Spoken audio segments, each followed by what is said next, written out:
Hello everyone, and welcome to another base guide video for Terra Invicta. This time going over the space combat. And if you like these videos, share, comment and subscribe so that I know that you want more of these. And yeah, let's go into the guide. And before we jump into battle here in the skirmish menu, I want to show you a really nice feature that was really helpful to me for testing out my stuff, my designs, and that is down here, the import from safe option. Because before, up here you just have some AI made ships, or some some normal ships, but you can also import from your save files the ships you designed in your campaign, and then test them out here. The blue ones are the ones that I designed in my campaign, and this way you can test them out outside of the campaign, and you don't have to fly to an enemy space fleet to see if your design works out. You can figure that out here. So let's jump into the battle. Also, yeah, so here we are in space with our fleet. Line abreast formation, the standard one, and we have Earth behind us. And this is important because the space you're fighting in also means has an impact on you. Like the forces of Earth, the physical forces are at play. Everything in this game is based around Newtonian physics, so you can't just fly here, here, here. The base way of controlling your ships is via a waypoint system. As you can see, you always plan 6 waypoints ahead, and with those you control your ships. And if you click on one, you get the general statistics of it. And 2 of the main statistics are the MGs and the KPS that you have for maneuvering around in the space around you. For example, this Lancer in Xion is a really, really high level ship that can maneuver a lot around. Whilst, for example, this small little feller, still pretty good, but this fella back here, really abysmal. And the way you use these waypoints is by dragging them around and putting in the direction your ship is gonna face at this waypoint. As you can see, you can go pretty nuts with the direction with these, but this ship here doesn't go away from its course. Whilst when we go over here, if we pull this to the left, we can actually fly turns because it has enough thrust to actually do that. And then one of the most important buttons when it comes to high level ships is Q. With Q you can also set the waypoints on the vertical axis, not just on the horizontal plane, and make this an actual 3D game. But in early game this won't happen to you. You most likely won't be able to do that because your ships just don't have the power to change the level in orbit that they are flying in battle. So you really have, if you can't do this with your ships, don't be worried. It just might be that your ship is just not good enough for doing that just yet. It's not you messing up the controls, that's what I first thought as well. But no, it's just your ship not being agile, not having enough thrust for doing so. Just the late game ships will get there. The aliens have late game ships from the get-go, so they will fly around widely, but you don't. So yeah, with, for example, this Lancer, we can change the level we are at quite quickly. You always have to be careful because obviously with Newtonian physics, once you're in motion, you stay in motion. So if you decided on a course, getting off that course will take you time as well. So if you're heading upwards and you don't change direct push against that again, you will just continue going upwards. Or if you're going left, you will continue going left. And so that's the basic control points that's the basic way of using the control points. Or the waypoints. And as I said, Q is the one for shifting elevation level. There is E for thrust level. You can see the KPS used here can be changed up to the maximum. There's X for rotating this way, and Z for C going for the other axis, and Z for turning around this way if you just want to control it on one axis. So the axes are controlled that way. But yeah, the arrow shows your heading, the front of your ship, which means that if you want to fire broadside, this might be the way to go. You will still fly forward. You just turn the direction your ship is showing, but a lot of ships have frontal weapons, and the basic stats here for that and for how to use them you can't see on the sides here. These are your weapon systems: point defenses, batteries, missiles, laser cannon, railguns. All of these are around here, and all of these use up energy and or ammunition, and they also will create heat. And the 3 bars here are heat, the heat sink capacity of your ship. If you use too many actions that cost you heat, your ship, either you have to shut it down basically till the heat capacity is given up, is getting free again via extending your radiators, or you will take damage over time. KPS means how much KPS you still have left for the ship in this combat to use up for maneuvers. And then battery is obviously the amount of battery you have for firing your guns. And as you can see on the right side here, you see what kind of thing is used up here, and all of these weapons on this ship, for example, use up battery. But over here, these use up ammunition, and you can see these have all 20 missiles in their bay, whilst only a couple of weapons here use up battery. But that's also because the battery has a bit of a couple less gigajoules of capacity. So that is the general gist there. And all of these weapons, you see this symbol next to them, can be set in different stands. For example, weapon off, weapon only being used for firing on the target you set, weapon only attacking, weapon only defending, weapon doing everything.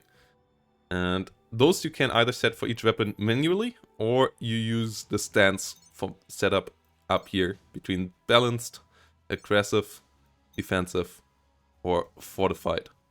Those are the 4 main stances. Or the 5th one is after you choose an enemy target, you can also go for focus fire posture, and then they will try to only fire onto the focused upon ships, which you can set up as well. The other things here are radiators. So that is paired to the heat sink part of the game, as the radiators of the ship allow you to get heat out of the ship. For example, here they are extended already. And those radiators then give up heat. But obviously they're also really lightly armored and easy to hit. So if you don't want to risk them getting damaged because the enemy ships are getting close, you can retract them here. Then you won't give up heat, but you will take less damage, most likely. Ram speed. You can try to ram the enemy ships. So against alien ships, you need a pretty maneuverable ship to achieve that. And then you can disengage, which in missions like this, obviously not too important, but in a campaign, in a skirmish like this, not too important, but in a campaign where you actually risk the ships you have built over months or even years, you don't want to risk that. And then a feature that you might want to use at the beginning is set AI controls and just let AI handle the ship. Same thing is up here if you just want to watch, which is totally fine. I think that I did mostly at the beginning. You can set up and let the AI handle everything up here. Can also send all stances and and the focuses for your whole fleet up here. If you want to have them all on defensive and you don't want to micromanage them, you can do that up here. And then this button is relatively important as well. It's the I want to disengage button. And if both sides, you and your opponent, press this button, or like the AI decides to press this button as well, the battle will end automatically at that point, and both sides will disengage. So yeah, with that said, let's have a look on how the space combat actually looks. And as you can see, the AI here is maneuvering widely those alien ships over there. And yeah, we will move in here. Let's try to move this around the corner a bit. That's this ship is trying to move over there. Over here we try to get a bit of flanking in as well. Obviously, the earlier you set the waypoint, the more impactful it will be on the further parts. But yeah, you can go for hard flanking. And as you can see, I can't just directly turn left. I have to counter the forces I have put into the right turn first. And then I can slowly start going left. And I'm using a lot of my KPS, a lot of my fuel to doing so. So that's the color here. The amount of propulsion you need to make that turn happening. And as you can see, now everything is firing, a lot of missiles flying. That part the ships do automatically depending on the focus you set. Don't have to fire those any further. They will use the standpoint you have used. For example, if you set it on focus, they only will fire out the ship you have put as their main target. And so on. So this is relatively easy and not something you have to put in too much micromanagement in. But the waypoint part is relatively complex already, so it's nice that not everything is like that. And over here we might want to try to stop going upwards, but as you can see, a lot of missiles flying in all directions. Enemy space battleship is still alive. Ships take damage on modules bit by bit. The Incheon has its radiators heavily damaged, for example. We have a relatively detailed view here. Not as detailed as, for example, Nebula's Fleet Command, but still pretty detailed in the first place. And if you click on it, you actually even have a pretty detailed one with each category. What is damaged? How damaged is it? And how long will... and yeah, what percentage is it? So for example, the battleship Ramillies doesn't have any railguns anymore. Its array radiators are died as well, so it will use up its heatsink now and won't be able to get that heat out anymore. So you have to be careful how much you use there.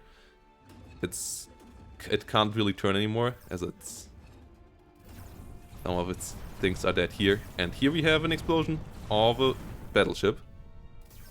As things in space disintegrate once they lose their structure. So there it is, it's gone. Lovely explosion, whilst there's only one enemy ship remaining, but that is a tough one. And yeah, just turning on the spot, for example, is also not something you can do. And over here, this flanking ship slowly has to come around again.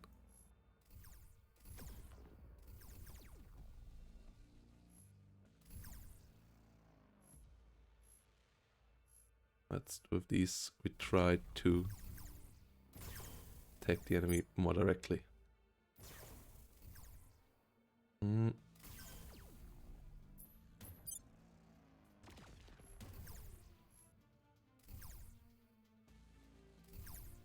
Putting everyone into aggressive stance. fire as much as possible onto the space battleship of the AI. The last remaining one. Hitting up their armor, and now we're getting some damage in here with our energy weapons. At the beginning, in the early game, when you design your first ships, the most effective weapons against the aliens mostly are missiles, because you get good missiles way earlier than you get good energy weapons. And conventional cannons are pretty effective against other human factions, but against aliens they're mostly not too impactful, so I would recommend good missile systems there, and going for a missile fleet. And yeah, here we go. The enemy Silver Fortress is getting hit up, whilst our fleet is still moving forward. Let's try to face this upwards so that it sees where the enemy is.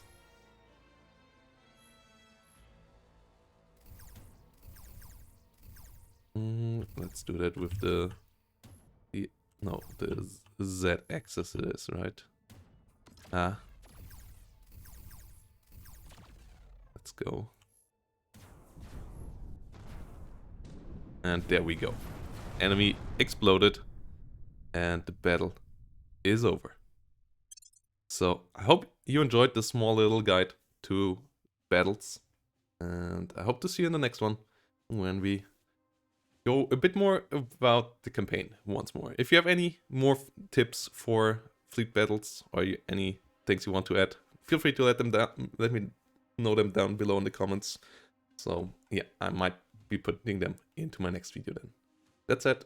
Bye bye and have a great day.